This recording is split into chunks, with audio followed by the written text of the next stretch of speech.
नमस्कार, मैं हूं सुप्रिया सिंह। शुरुआत करते हैं दिल्ली की 10 बड़ी खबरों की, लेकिन उससे पहले आपसे एक जरूरी अपील है। अगर आपने अभी तक द भारत खबर चैनल को सब्सक्राइब नहीं किया है तो अभी सब्सक्राइब कीजिए। हमारी खबरों की डेली नोटिफिकेशन पाने के लिए बेल आइकन को भी जरूर प्रेस करें। दिल्ली में पिछले 24 घंटे में कोरोना के 804 नए मामले सामने आए, जबकि वायरस से 12 लोगों की मौत हो गई। स्वास्थ्य विभाग के अनुसार राजधानी दिल्ली में पॉजिटिविटी रेट घटकर 1.5% रह गई है। कोरोना के कुल 3,926 एक्टिव केस है और पॉजिटिविटी रेट लगातार नीचे आ रही है, जो अच्छा संकेत है। दिल्ली में कोविड डेथ रेट 1.41% हो गई है। पिछले 24 घंटे में राजधानी दिल्ली में 1,197 मरीज कोरोना से रिकवर हुए। दिल्ली में कोरोना वायरस संक्रमण के कारण लगाए गए प्रतिबंधों से दुकानदारों को भारी नुकसान का सामना करना पड़ रहा है, जिससे परेशान व्यापारियों ने दुकानों को रात 9:30 बजे तक खोलने और पाबंदियों में ढील देने की मांग की है। अलग अलग बाजारों के व्यापारी संघों ने कहा कि वे पाबंदियों के कारण बढ़ते नुकसान का सामना कर रहे हैं। उन्होंने सवाल किया कि जब दिल्ली में हालात सुधरे हैं तो पाबंदियां जारी रखने का क्या तुक है। व्यापारियों का कहना है कि रात 8 बजे दुकान बंद करने का मतलब है कि दुकान बंद करने की तैयारी 7 बजे से ही शुरू करना, जिससे प्रमुख कारोबारी समय का नुकसान हो रहा है। वहीं सभी चीजें सामान्य हो गई हैं तो दुकान बंद करने का समय भी सामान्य होना चाहिए। दिल्ली सरकार की बुजुर्गों के लिए तीर्थ यात्रा योजना आज से बहाल होगी और श्रद्धालुओं को लेकर एक ट्रेन गुजरात के द्वारकाधीश जाएगी। कोविड-19 के बढ़ते मामलों के मद्देनजर जनवरी के पहले हफ्ते में ये तीर्थ यात्रा योजना रोक दी गई थी। दिल्ली सरकार की तीर्थ यात्रा विकास समिति के अध्यक्ष कमल बंसल ने बताया कि दिल्ली से 1000 बुजुर्ग श्रद्धालुओं को लेकर द्वारकाधीश जाने वाली ट्रेन को सोमवार शाम 7 बजे सफदरजंग रेलवे स्टेशन से हरी झंडी दिखाई जाएगी। रामेश्वरम के लिए दूसरी ट्रेन 18 फरवरी को रवाना होगी। इस योजना के तहत दिल्ली सरकार ने करीब 81 करोड़ रुपए दिए हैं, जिसमें से 2021-22 में 66 करोड़ रुपए खर्च किए गए हैं। अधिकारियों ने बताया कि अभी तक करीब 38,000 वरिष्ठ नागरिकों को इस योजना का फायदा मिला है। एम्स में ब्लड टेस्ट के लिए शाम 6 बजे तक सैंपल लेने की सुविधा शुरू करने पर विचार चल रहा है। हाल ही में केंद्रीय स्वास्थ्य मंत्री मनसुख मांडविया के साथ एम्स के विभाग अध्यक्षों की हुई बैठक में भी इस पर चर्चा हुई है। इसके बाद एम्स के लैब मेडिसिन विभाग ने शाम 6 बजे तक ब्लड सैंपल लेने की सुविधा शुरू करने की तैयारी शुरू कर दी है। विभाग के एक वरिष्ठ डॉक्टर ने बताया कि सुविधा के शुरू होने से शाम की ओपीडी में आने वाले मरीजों को उसी दिन ब्लड जांच हो सकेगी। दरअसल पहले सुबह 10:30 बजे तक ही ब्लड सैंपल लिए जाते थे। मंत्रालय के निर्देश पर कुछ महीने पहले से ही दोपहर में 3:50 तक सैंपल लेने की सुविधा शुरू हुई। इससे मॉर्निंग ओपीडी में आने वाले मरीजों की उसी दिन जांच होने लगी है। दिल्ली की सड़कों पर अगले 2 से 3 महीनों में पोल्यूशन फ्री इलेक्ट्रिक ऑटो सवारियां ढोती नजर आने लगेंगी। दिल्ली सरकार का ट्रांसपोर्ट डिपार्टमेंट आज ई ऑटो के लिए 4261 परमिट अलॉटमेंट के लिए पहला ड्रॉ निकालने जा रहा है। एक बार परमिट अलॉट होने के बाद इलेक्ट्रिक ऑटो खरीदने से लेकर सड़कों पर चलने में लगभग 2 से 3 महीने का ही समय लगेगा।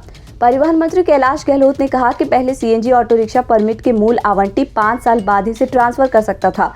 अब इस प्रावधान में बदलाव करते हुए ई ऑटो परमिट को सिर्फ 1 साल में ट्रांसफर करने की इजाजत दे दी गई है।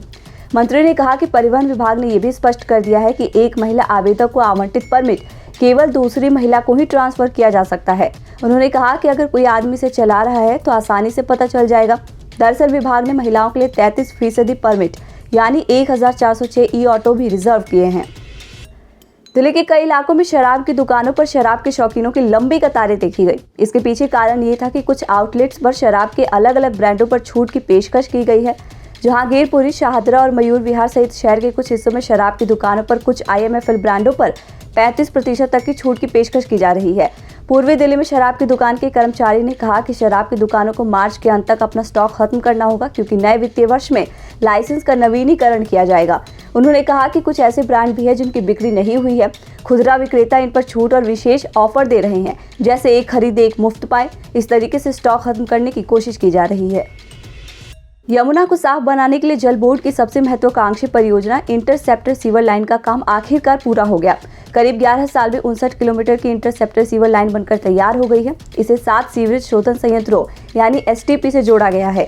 इंटरसेप्टर सीवर लाइन से 3 बड़े नालों नजफगढ़, शाहदरा और सप्लीमेंट नाला में गिरने वाले 238 MGD सीवर का पानी को ट्रैप कर STP में ले जाने का काम शुरू हो गया है। पूरी क्षमता के साथ इस सीवर लाइन का संचालन शुरू होने और उससे STP में पहुंचाए गए पूरे सीवरेज का ट्रीटमेंट सुनिश्चित होने पर यमुना में करीब 70% प्रदूषण कम हो जाएगा। इसलिए ये परियोजना यमुना को साफ बनाने में मददगार और गेम चेंजर साबित होगी। अगले कुछ सालों में उत्तरी दिल्ली और उत्तरी पूर्वी दिल्ली से आनंद विहार बस अड्डा आना जाना आसान हो जाएगा। इसके लिए अप्सरा बॉर्डर से आनंद विहार तक रोड नंबर 56 को सिग्नल फ्री किया जाएगा।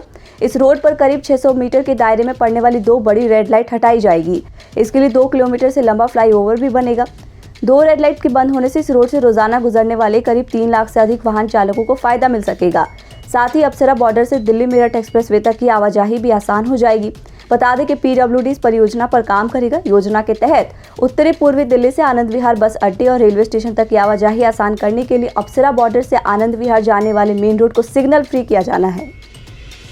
राष्ट्रीय राजधानी दिल्ली के शाहदरा जिले के ऑपरेशन सेल और पीएस अपराधियों की टीम सीमापुरी ने बेहद सनसनीखेज अपराध में शामिल 2 कुख्यात अपराधियों को गिरफ्तार किया है। अपराधी पिछले 106 मामलों में शामिल थे, जिसमें ज्यादातर मामले रॉबरी और चेन स्नैचिंग के हैं। हाल ही में इन अपराधियों ने दिल्ली के आनंद विहार में एक महिला के बैग को लूटा, जिस दौरान महिला के सिर पर गंभीर चोट आई है और वो फिलहाल गंभीर हालत में है। फिलहाल पुलिस को महिला का भूरे रंग का हैंडबैग इन अपराधियों से बरामद हो गया है, जिसमें पीड़ित का आधार कार्ड भी था।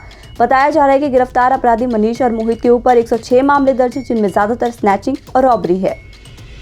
देश की राजधानी दिल्ली में मौसम इन दिनों बदलाव जारी है, जहां आने वाले 19 फरवरी को तेज हवाएं चलेंगी। इसके साथ ही आंधी, तूफान और हल्की बूंदाबांदी पड़ने की भी संभावना बनी हुई है।